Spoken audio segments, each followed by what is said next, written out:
आजच्या प्रसादाच्या कीर्तनरूपी चिंतन सेवेच्या निमित्तानं शंभू महादेवाच्या पंचमुखातून उत्पन्न रेवणारी पंच जगद्गुरूंच्या चरणी साष्टांग दंडवत प्रणिपात समर्पित करून त्याचबरोबर संजीवन समाधी राजे मन्मथ माऊली यांच्या संजीवन समाधीला साष्टांग दंडवत प्रणिपात समर्पित करून माझी सद्गुरू माऊली श्री श्री श्री 108 शतस्थल ब्रह्मी शिवाचार्य रत्न लिंगैक्य रेवण सिद्ध परंडकर बाबा यांच्याही दिव्य समाधी साष्टांग दंडवत प्रणिपात समर्पित करून त्याचबरोबर ही कीर्तन परंपरा, प्रवचन परंपरा, भजनी परंपरा ज्यांनी पुन्हा पुनरुज्जीवित केली, मन्मथ माऊलीचा प्रति अवतार आणि ज्यांना समजतो असे आमचे सद्गुरू राष्ट्रसंत अहमदपूरकर अप्पा यांच्याही दिव्य समाधी साष्टांग दंडवत प्रणिपात समर्पित करून त्याचबरोबर सर्व शिवाचार्यांच्या चरणी साष्टांग दंडवत प्रणिपात समर्पित करून उपस्थित या ठिकाणी माहेश्वर मूर्ती जगन्नाथ स्वामी कुणी असतील तर त्यांच्याही चरणी साष्टांग दंडवत प्रणिपात समर्पित करतो।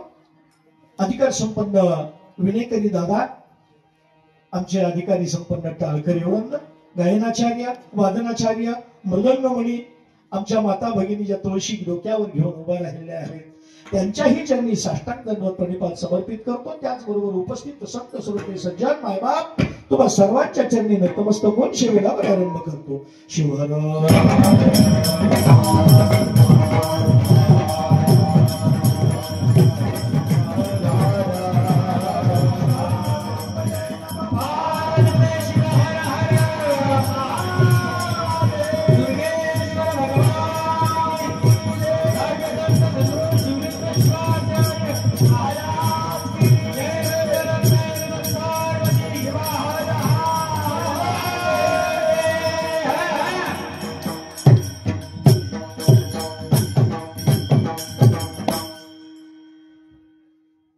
स्पर्श करण्यापूर्वी थोडासा परिहार मी माझे इथे कर्तव्य समजतो। सज्जन हो, या पवित्र भूमीमध्ये प्रतिवर्षाप्रमाणे हा अखंड शिवनाम सप्ताह आयोजित केलेला आहे।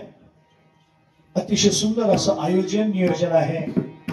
ग्रामस्थ, संयोजक मंडळी, भजनी मंडळी या सर्वांच्या नियोजनानंतर या नगरीचे भूमिपुत्र असलेले आमचे बाळासाहेब साहेबा आहेत यांचं निमंत्रण आलं आणि त्या निमंत्रणाच्या मुळे या ठिकाणी येण्याचा योग आला। त्यांना मी अंतःकरणपूर्वक धन्यवाद देतो, कारण त्यांच्यामुळे तुम्हा सगळ्यांच्या दर्शनाचा योग मला या ठिकाणी प्राप्त झाला। आणि सगळ्यात महत्वाचं सांगू का, या नगरीमध्ये प्रवेश करताना इतका आनंद झाला।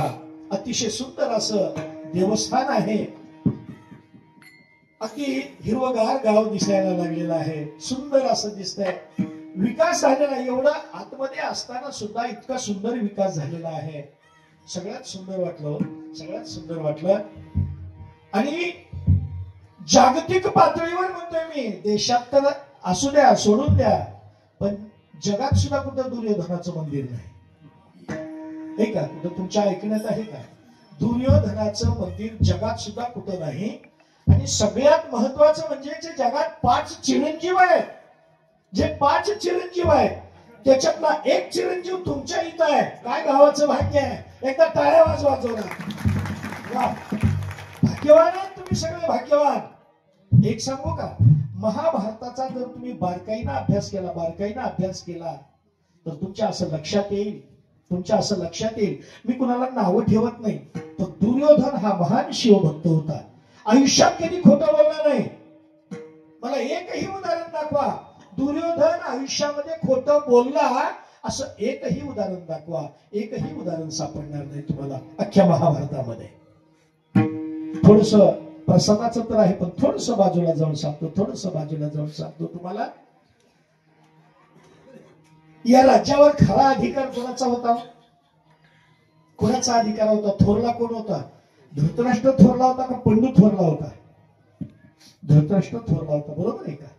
धृतराष्ट्र थोरला होता आणि थोरल्याचा राज्यावर अधिकार असतो, अधिकार थोरल्याचा राज्यावर असतो। पण धृतराष्ट्र आंधळा आहे म्हणून पंडूला राजगादीवर बसवलं, त्याला पंडू रोग झाला म्हणून तो अरण्यात गेला आणि पुन्हा राजगादीवर कोण आलं?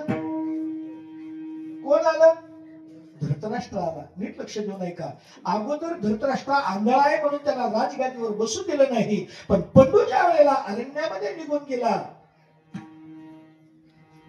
माद्रीला घेऊन अरण्यामध्ये निघून गेले, त्यावेळेला परत धृतराष्ट्राच्या स्वाधीन सगळं राज्य आलं.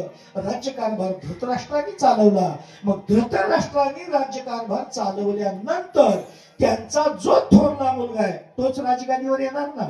मग राजगादीवर खरा अधिकार कोणाचा होता? दुर्योधनाचा होता. दुर्योधनाचा होता. आणि ज्या वेळेला हे 5 पांडव आले त्यावेळेला कृष्णानं शिष्टाई करत असताना दुर्योधनाने एक सुंदर शब्द वापरलाय. तुमच्या लक्षात आणून देतो मी. सुंदर शब्द वापरला त्यानं. मी त्याला कौंतेय म्हणतो, पांडव म्हणत नाही. फार महत्वाचा शब्द आहे बरं का हा.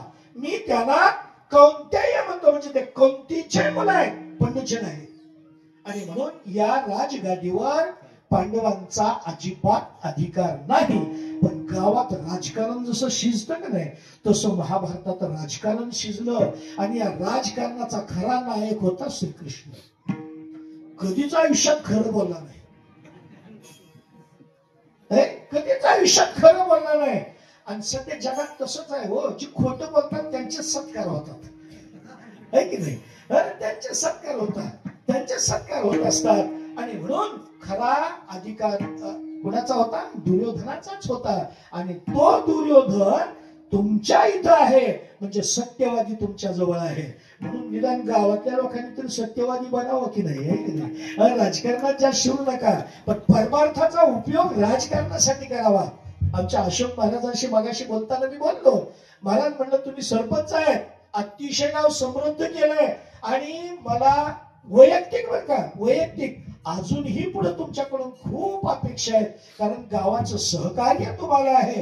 गाव याच्यापेक्षा सुद्धा हरिभरीत व्हावं, पाणीच पाणी चौकड व्हावं, आणि तुमचं गाव पर्यटन स्थळ व्हावं, आणि परदेशी लोक तुमच्या गावाला भेट द्यायला यावी, हीच माझी इच्छा आहे. महान शिवभक्त आहेत तुम्ही, शिवसाधक आहेत. एकही लिंगायताचं घर नसताना सुद्धा शिव सप्ताह होतोय. साधी गोष्ट नाही, साधी गोष्ट नाही. आणि आमच्यासारखे शिव कीर्तनकार, शिव गायक या ठिकाणी येतात. आमचे पानभोशीकर असतील, मारुती महाराज असतील, आमचे शिवाजी महाराज असतील. काय एकाच वेळी एक गायक तुम्ही निवडून आणले हो. ते हिरे वेचतात का नाही, हिरे, तसे हिरे वेचून या ठिकाणी तुम्ही आणले. आमच्या परिसरातलं हे वैभव आहे बरं का, हे वैभव आहे आमच्या परिसरातलं. आणि हे आमच्या परिसरातलं वैभव तुमच्या इकडं तुम्ही आणलं, आणि तुमचं वैभव वाढवून घ्यायला तुम्ही. शिवराम.